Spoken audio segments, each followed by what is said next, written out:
आज हमारा difficult question series में है क्वेश्चन नंबर दूसरा, जिसमें क्या है, ये ईपीएफओ में आया था एसएससी में, जो 2022 या 23 में नहीं हुआ था, उसमें आया था। ये बहुत अच्छा क्वेश्चन लगा मुझे तो, और बहुत बच्चों का एट का भी। देखो अब क्या है इसमें, लड़कों का एक समूह पैदल यात्रा पर निकला।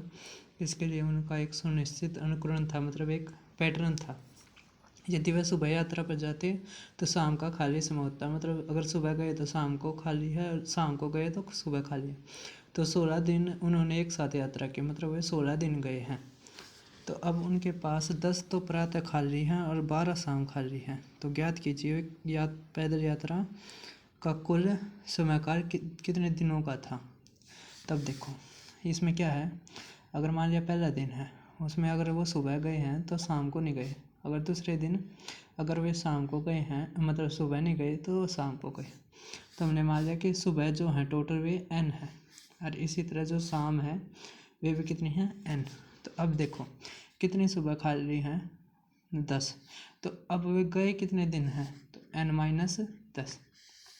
इसी तरह शाम के कितने दिन हैं खाली, 12।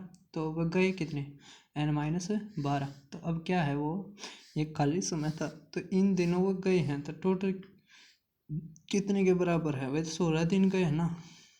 तो अब देखो 2n, ये कितना आ गया 22, वापस जोड़ दिया कितना आ गया 38, n कितना आ गया 19, मतलब टोटल 19 दिन गए हैं। कितने दिन गए हैं, 19 दिन। बहुत अच्छा क्वेश्चन है ये। और देखो अब इसमें क्या था कि वो अगर सुबह गए हैं तो शाम को नहीं गए, शाम को गए हैं तो सुबह नहीं गए। समझ में आया।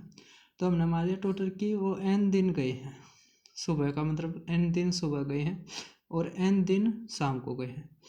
तो अब क्या कह रखा उन्होंने कि मतलब 10 दिन उनके खाली थे, तो गए मतलब गए कितने दिन है, सुबह वे n-10 और शाम को n-12। टोटल कितने दिन गए हैं, वे 16 दिन। तो कितना आ गया, 16 के बराबर। बहुत अच्छा क्वेश्चन है ये, ज़रूर करना है, कहीं ना कहीं दोबारा भी रिपीट हो सकता है।